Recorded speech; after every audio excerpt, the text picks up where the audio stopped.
wéy lu nu gën di wéy ci xam li sëriñ bi def war noo yóbbu ci ñu gën a fonkaat 17 avril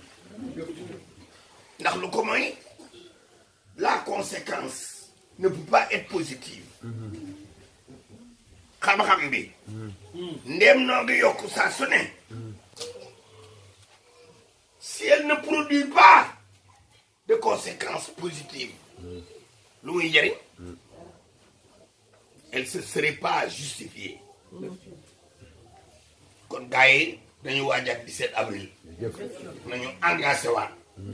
nañu ko waajalaat dama ni mel na 17 avril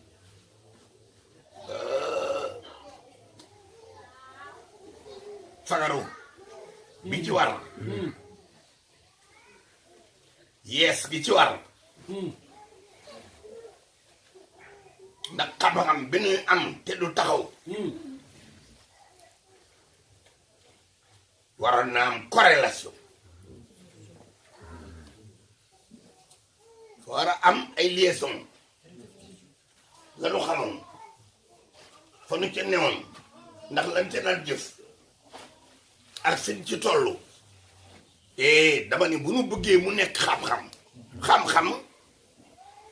du théorie day déedéet day am ay conséquences pratiques loolu bu ci amul ba fii bu ne rek xam-xam abstrait la théorie kon nanu waajalaatal 17 avril Serigne Saliou bii cant gi nu ko ameel du nu ko man mukk dëgg la waaye ngir mu mën a feeñal sunu ngor sunu digg ak moom faaw li mu nu ciy xamante du taxaw dinu yokk ci jëf c'est la conséquence logique bu amul rek wax ji ay waxi neen la rek mu bëggaat ku ne fabuwaat 17 avril bii na ngeen ko réévaluer autrement te bàyyi tekkeeral gi mu xuural gi voilà waaw nañu ko waajal